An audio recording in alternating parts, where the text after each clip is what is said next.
Hello guys, അസ്സലാമു അലൈക്കും. ഇന്ന് നമുക്ക് കണവ തോരൻ ഉണ്ടാക്കിയാലോ? അപ്പോൾ അതിനായി ആദ്യം തന്നെ ഒരു പാൻ എടുത്ത് അടുപ്പത്ത് വെച്ച് ചൂടാക്കി വെളിച്ചെണ്ണ ഒഴിച്ചു. ശേഷം ചതച്ചതൊക്കെ ഇട്ടു. ഇഞ്ചി, വെളുത്തുള്ളി, പച്ചമുളക് ഒക്കെ ഇട്ട് ചതച്ചതിട്ടു. അതിനുശേഷം സവാള കുത്തി എരിഞ്ഞതിട്ടു. എന്നിട്ട് അതിലേക്ക് ആവശ്യമായ ഉപ്പ് ഇട്ടു. അതിനുശേഷം അതിനൊന്ന് മിക്സ് ചെയ്ത് ഒന്ന് പരിവായി കഴിഞ്ഞപ്പോൾ കഴുകി വെച്ച കണവ റെഡിയാക്കിയതിട്ടു. ശേഷം ഇനി അതിലേക്ക് ഇടാനുള്ള അരപ്പ് റെഡിയാക്കിയാണ്. അതിനായിട്ട് നമുക്ക് വേണ്ടതാണ് തേങ്ങ, ഉള്ളി, മഞ്ഞൾപ്പൊടി, മുളക് പൊടി, പിന്നെ അല്പം പെരുംജീരകം. ഇത്രയും വെളുത്തുള്ളിയും ഇട്ടിട്ടുണ്ട്. എന്നിട്ട് ഇതെല്ലാം കൂടി അരച്ചെടുത്തപ്പോൾ നമുക്കതിന് വേണ്ട അരപ്പ് റെഡിയായി. അപ്പോഴേക്കും നമ്മുടെ കണവ വെന്ത് നമുക്ക് പാകത്തിനായി കഴിഞ്ഞു.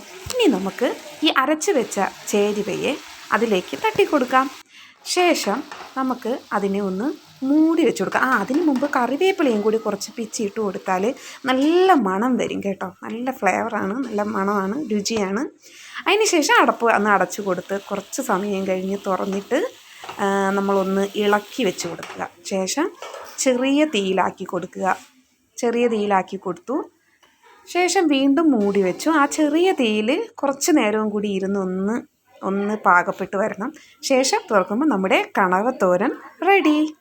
അപ്പോൾ എൻ്റെ കണവത്തോരൻ എല്ലാവർക്കും ഇഷ്ടമായി എന്ന് വിചാരിക്കുന്നു. ഇഷ്ടമായെങ്കിൽ ലൈക്ക്, സബ്സ്ക്രൈബ്, ഷെയർ, കമൻറ്റ്.